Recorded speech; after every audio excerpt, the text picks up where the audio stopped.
Community advocates were protesting a separate issue in Douglas County last week when they say that they watched Hispanic men get detained by people wearing masks.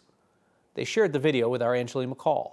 Outside of the Douglas County Courthouse on Thursday, a moment that will be hard to forget for community activist Midian Shofner. And so they just came out the courthouse. it was very clear that they were after the men that they had told to get on the ground. They've been scoping around the corner and all that. She was the one who captured this video. This is not right. I would have literally thought that they were kidnapping these three men. Masked men believed to be ICE agents, This is wild. detaining at least 3 people outside of the courthouse. Watching those individuals being dehumanized the way that they were and being taken and having to scream for their life, that is something that I'll never normalize in my heart.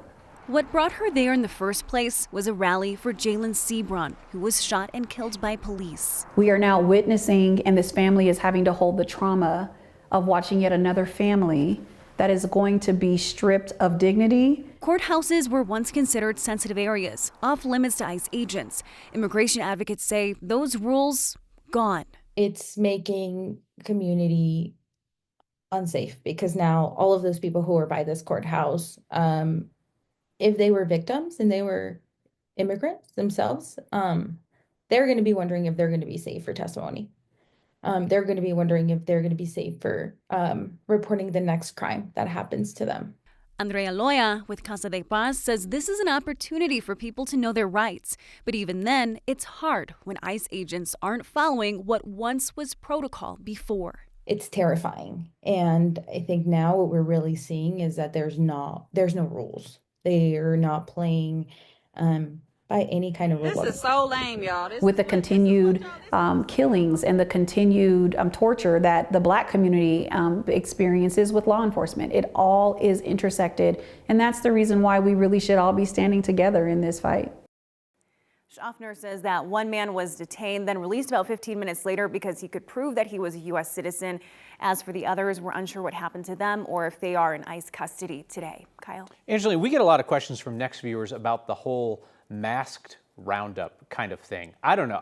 This could be just me. I fear that like somebody is going to get grabbed by a masked person and they're going to respond with physical force, thinking that they're dealing with a mugger or something like that, and it actually turns out to be a federal agent. Have you heard those concerns from community?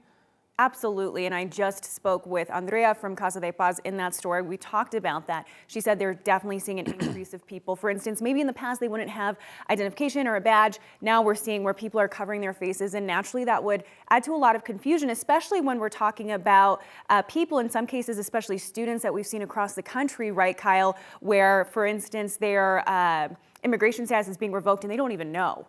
And then all of a sudden you have people in masks coming to get them.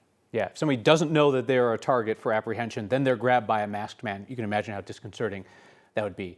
Angeline McCall, thank you very much.